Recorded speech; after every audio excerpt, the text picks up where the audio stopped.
It's a little awkward, this one. I'm going to introduce the next speaker. That's me. I'm going to actually sort of do a talk. I don't often get to do talks, but this is a topic that is kind of like close to my heart. And also, I think, increasingly misunderstood. We kind of talked a little bit about where I'm coming from, but I'll just sort of, in case you don't know, I wrote a book called Games as a Service back in 2014. So I literally wrote the book on the topic. That comes after working in games for about 20 odd years.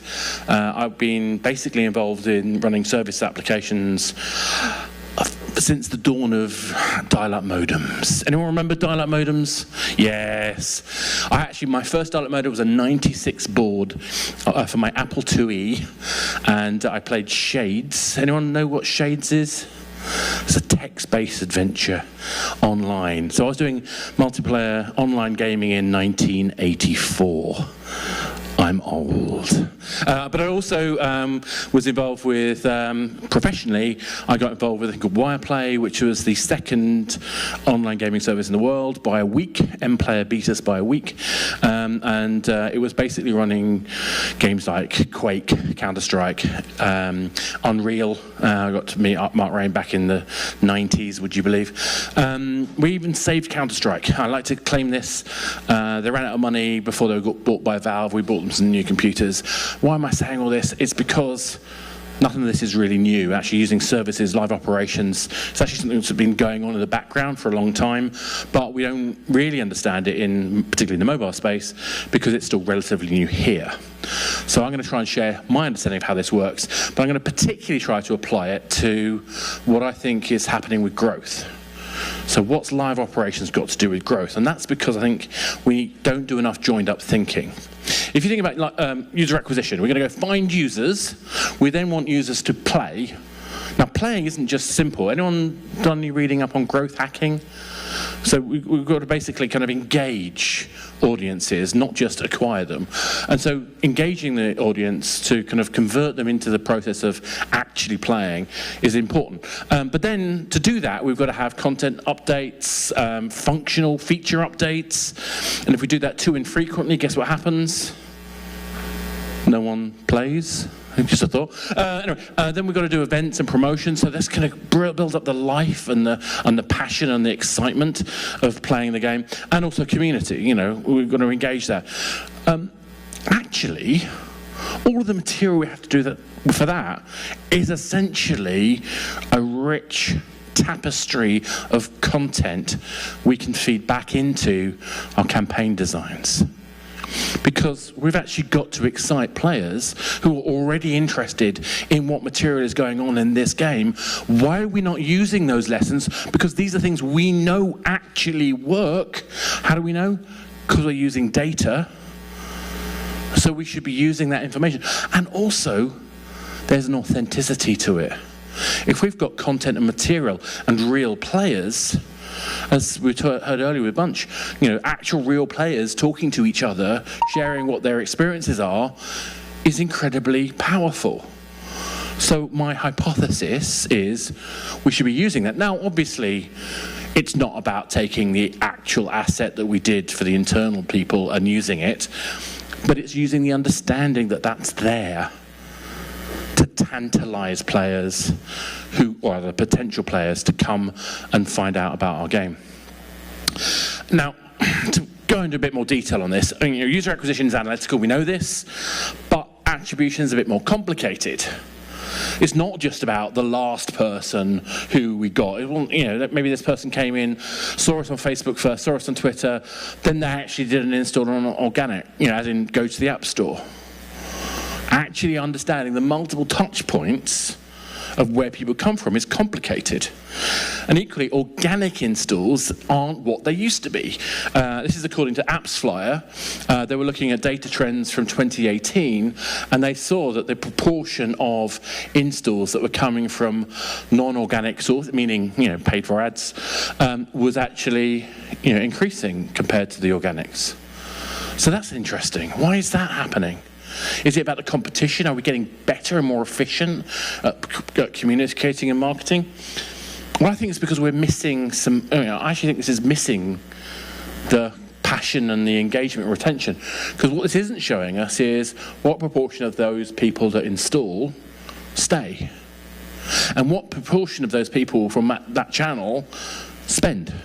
And what proportion of those people who do the most important stat, in my opinion, forget all the other KPIs, well, maybe not forget them, but my most important one is how many are repeat purchasers? Because if you're doing a service-based experience, which, as I hope you've heard throughout the morning, that's the way that we see success happening, and we haven't got repeat purchase, whether it's repeat views of ads or repeat actual in-app purchases, it's probably that our game isn't interesting enough. So we've got to think about what that means. So this is the way I kind of used to look at the funnel, the pipeline of things. So you've got acquisition, retention, monetization. Now, what's going on in the background is while we find the user, we have to activate them in order for them to stay playing. Okay, that's fine. And then we have to convert them to get them to monetize. And if we're lucky, and we've got great systems, I don't know, bunch or whatever, working with us to communicate socially what's going on and the excitement of the game, then hopefully we'll get some virality. Now that virality thing got burnt back in 2010-11 when people got fed up with getting these Facebook ads. Anyone remember those horrible Facebook ads? I will give you 30 steel if you sign up to this game today. I don't care. That wasn't passionate, social, desirable things. That was basically buying people for in-game currency.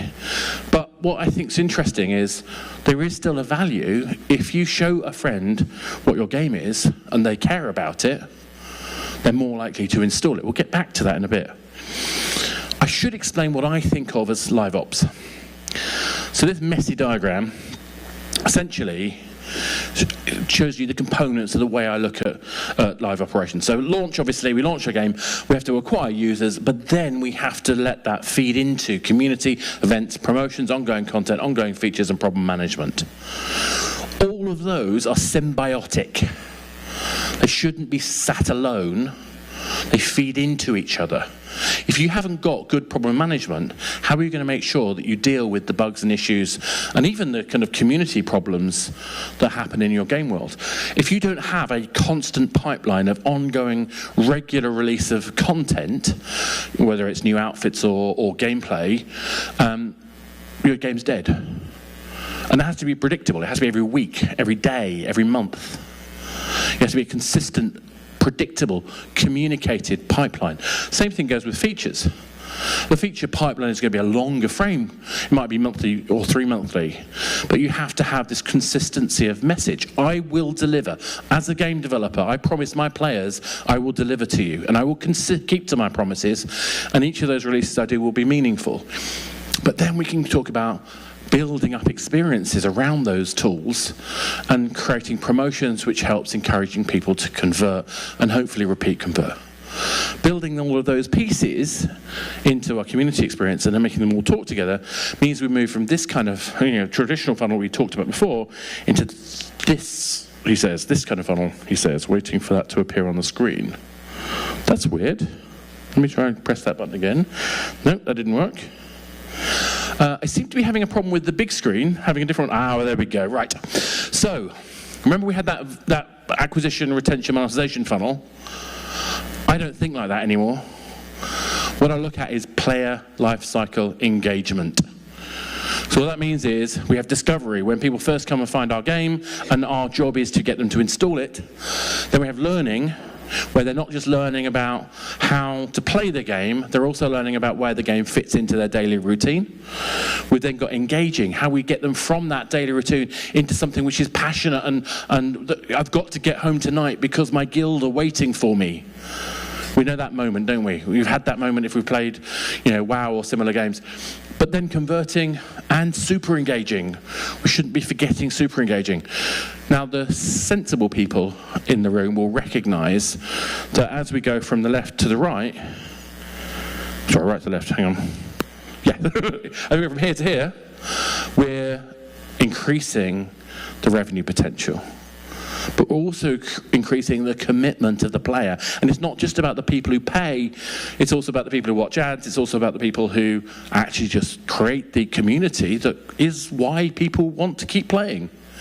And we have to grow that, and the more we grow that, the more successful we are. So thinking about retention as part of that growth strategy is vital. So where are we getting these players from? Now, assuming with all these talks we have about growth and monetization, it's going to be about how much ad spend we do. And it is, but, I don't know if you can see that, but word of mouth still at the top, 35%. The source was Statistica, based on data up to 2016 for the US market. App stores was 32%. So the App Store is less than the word of mouth. Now, obviously, this is cumulative over time. Social networking, that again, huge. Look at in-game features, 15%. So through other games, 13%. So yes, we need to have smart strategies for how we're going to do our paid promotions. But organic is actually a whole bunch of areas we can actually improve on tremendously by using this way of thinking. So what are the organic drivers we can pull?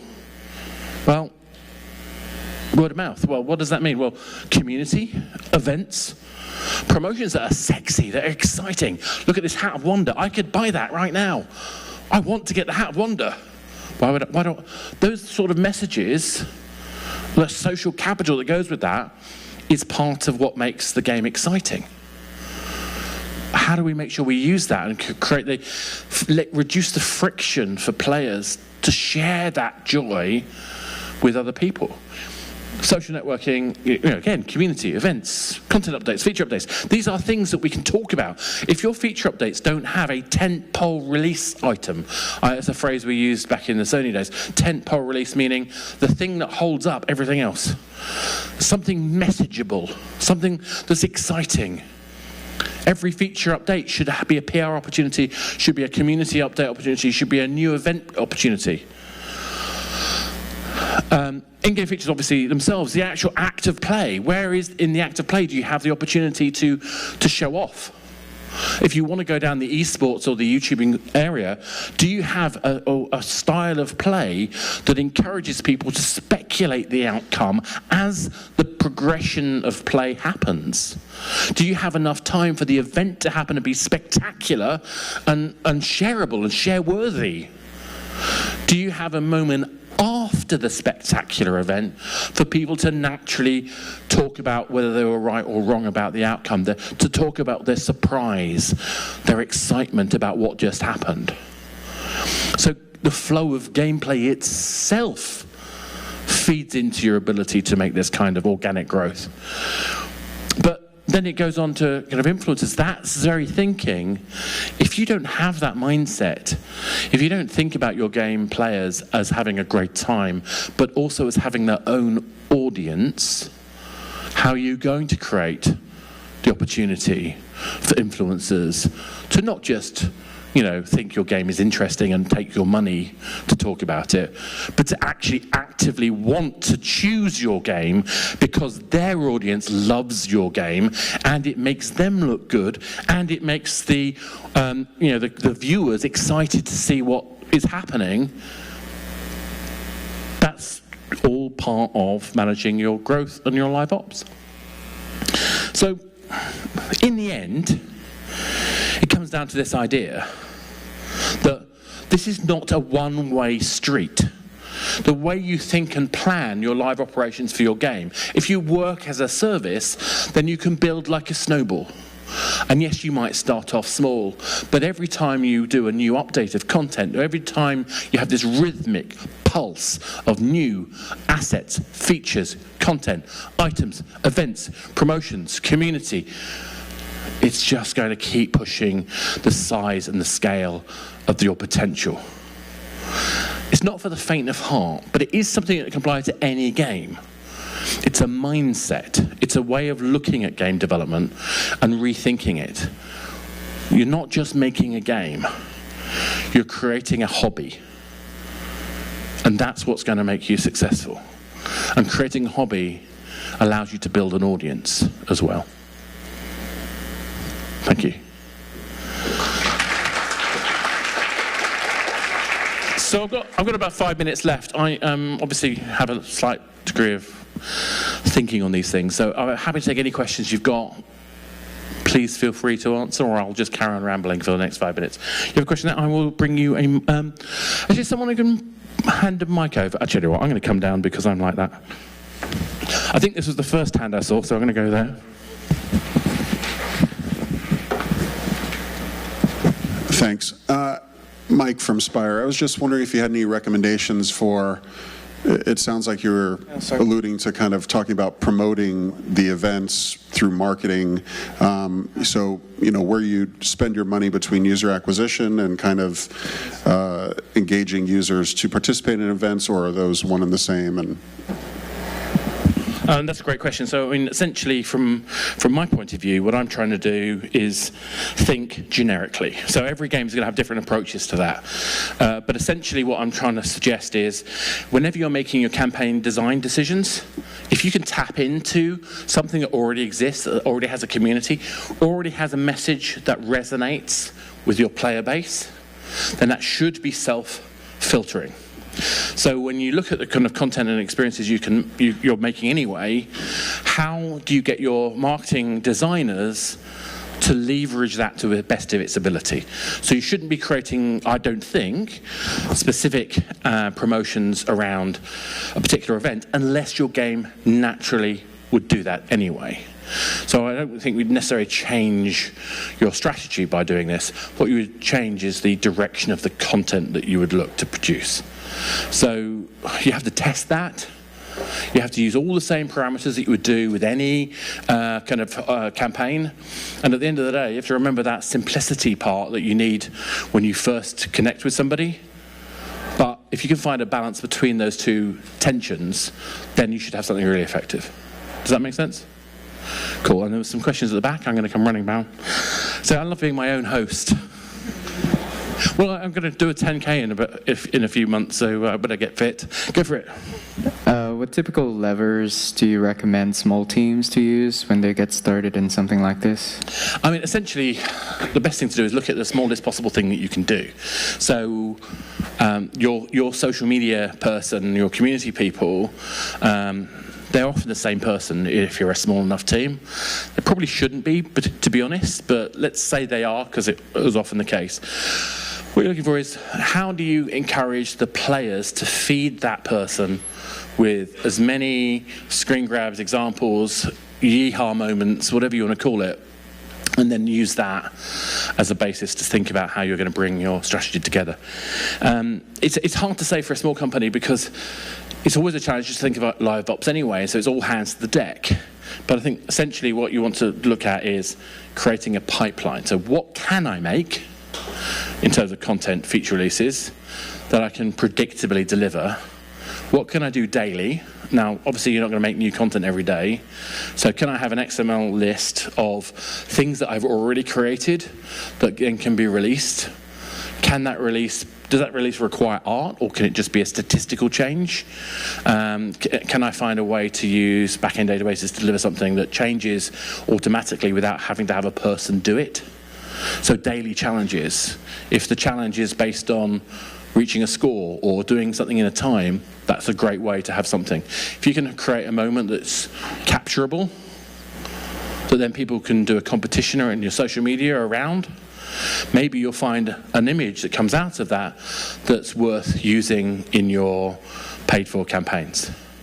So it's really just about being smart about taking the lowest hanging fruit that you can deliver that allows there to be a predictable, repeatable pattern that players can respond to, and that attracts new players because of its authenticity. Does that make sense? Hope so. Cool. Was there one more question and I think I'm done? Yes, thank you.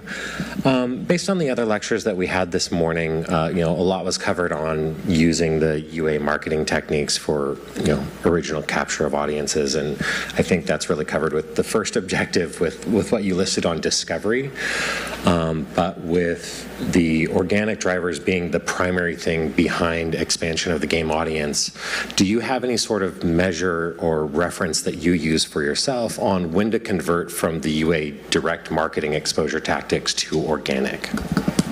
Yeah, that's a difficult one. I mean, at the risk of sounding like a shotgun marketeer, it's kind of, you do everything you can. But I think I've forgotten who it was, I think it was Delta D, and I think it was Isaac was talking about, on average, there's something like 10 campaigns currently operational. So what you don't want to do is start sending confusing messages. Because if your messaging is not targeted effectively, you're basically just wasting your money. You're just throwing, money at a wall and hoping, which is no good. So what we want to do is identify segments. So this is where I'm a huge fan of the sort of Facebook lookalike style promotions, because then I can say, okay, here's a bunch of players that have done this behavior. Because I know what that behavior looks like, I know what those people are like, to the extent I'm allowed to through the various, GDPR and all these other things, I can use that information to be able to identify people who look like that. So I'm going to take those segments to take this relatively cheap produce, media, and I'll test maybe 3 or 4 variations of that to that. And I'm maybe talking about hundreds of dollars, not thousands of dollars in doing that process. But then I find what's kind of working, and I'll use that. But you want to mix it up, because people get bored very quickly.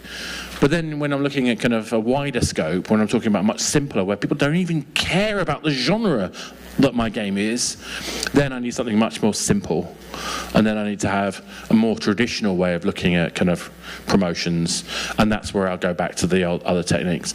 But it's really about understanding, is there something in the way my game is played that I can use now? And as I build an ongoing community, how do I leverage what the lessons I get from that community and feed into everything else? And look at how it goes the other way as well. So how does the segmentation that I choose, the kind of people who I'm targeting through the particular ad networks, how does that feed back into what kind of promotions I should be offering? Because if I understand them better, maybe I can retain them better if I'm offering the right kind of events, promotions, content updates, etc., etc. So I'm really trying to say, I don't have the magic answer, but joined up thinking should transform the way you operate. And on that note, I need to tell myself to shut up and invite the next speaker. So thank you very much for having me.